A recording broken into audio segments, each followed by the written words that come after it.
Your Boyfriend Diary, Episode 72. You yap on at Emma's cottage. You tell your friends about the wedding plans and how your mom is ensuring you have the biggest wedding in the country. Emma sighs, a bit tired now. Emily and Beth glance at each other. You ask Emma what's up, and if there's a problem, Emma says there's no problem, just that your fiancé is super toxic. You laugh and ask if she's sure about that. Emma says she's very much certain.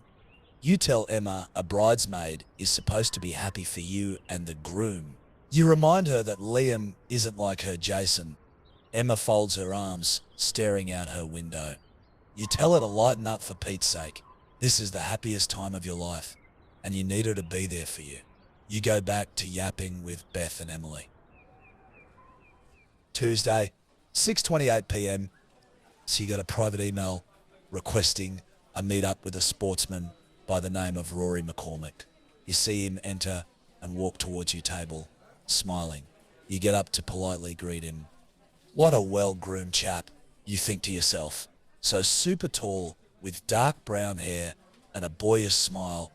Rory has to be a volleyball or basketball player considering his tall height. You can't help yourself before asking if he's an athlete. Rory says he thought he already told you over text. You shake your head confused. Rory says he's a provincial league basketball player. You tell him that's really cool. You then ask Rory how old he is, as he looks really young.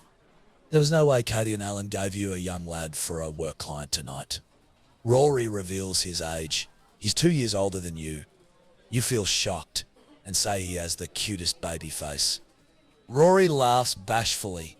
You apologize and tell him you'll be professional. Rory places his hand on yours and says he doesn't want you to be professional. You pull your hand away, your smile fading.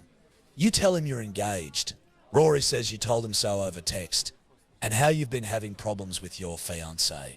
He then adds how he's willing to be patient with you till you end the engagement. What? Hold the phone? You wave your hand for him to slow down a tiny bit. You tell Rory you never told him anything like that over any kind of text. His brown eyes stare at yours, a bit confused. You also tell him your fiancé's fine. Rory asks why you'd lead him on over text then, but you pick up your bag and get up out of your chair. Rory asks if you two may at least speak about this. You say it's best to just leave it and that you have to go. Outside, you quickly book a Uber. You cannot ask Liam to pick you up now. He'll freak. You feel Rory's hand on your shoulder. He asks if he may at least have his chauffeur drop you home, but you ask who set you both up.